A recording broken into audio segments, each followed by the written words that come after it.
He, his wife, and 4 children, some months earlier, had left Texas, where he was a school teacher, and where he and Dolphy, his wife, were classmates at this small college in the panhandle of Texas, to come west so that he could follow an acting career. And the acting career was based on this incident.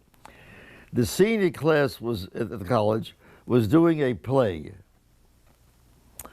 and they needed someone actually to stand up and hold a torch to light the stage. And Dolphy and Dan were already close friends, and she asked him to appear on the stage and hold that torch, which was supposed to be the source of light for whatever the play was about. And Dan told me that standing there holding that torch and looking out at that audience, which was probably like 100 people or something like that, he knew that he was destined to be an actor. And so, can you believe it? They came to Hollywood, and here's this big man, and he can't get a job because he wasn't slim and thin, you know, and handsome, good-looking way.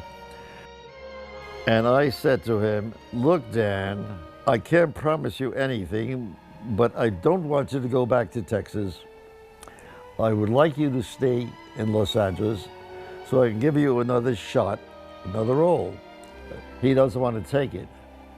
I said, no, more important to me that you be here, and so I give you another chance to do the part. And so a few weeks later, I found the part, and he was wonderful in it. And I told the director, the cameraman, I said, give him a close-up or two. Let's see how he works. And the script girl, I said, listen to his dialogue, see how he reads his words. Gave him a few lines. And he was just, again, absolutely fantastic. I gave him a number of other parts. Then I'm asked by NBC to take them into primetime television on the basis of the fine results we got with The Restless Gun. NBC tells me that they love the treatment and they want to go right into production. I agreed to write the pilot script. And I tell them that I want these 4 actors, including Dan Blockham, to play Haas. But I have to find him.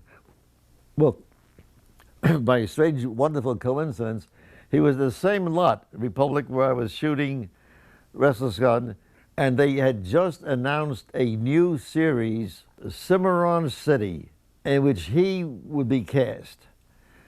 But instead of playing him as a sensitive man, the fact that he was big and sort of heavy, therefore, of necessity, he had to be sort of a dimwit, a fool. And they put a little derby hat, kind of a grotesque, tiny little hat, on his head. In fact, they called him, I think, Tiny in the show. And he was supposed to play somebody who wasn't too bright, which I felt was so typical of Hollywood, so wrong, so unfair. And I tell him about the role of Haas in this new show, an hour-long show that we were doing for NBC. Well, Cimarron City had already begun to work. He was very unhappy with his role. The show was canceled, I think, after just about 6 or 7 hours.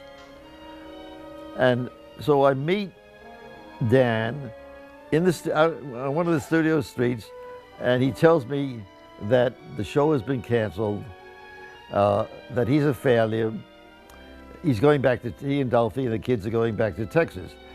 I said, wait a minute, don't do that. I'm putting you in my new show. I'm writing a character of Haas with you in mind. And Dan looks at me, he says, you doing that? I said, yes, I'm doing that because I feel that this failure is not your fault or responsibility. It was just a poorly conceived show. And your character especially was poorly conceived. So I described the gentle giant, and he loved that. And he tells me, oh, I can't thank you enough. Don't thank me, just do a good job. And that's how Haas Cartwright came into being.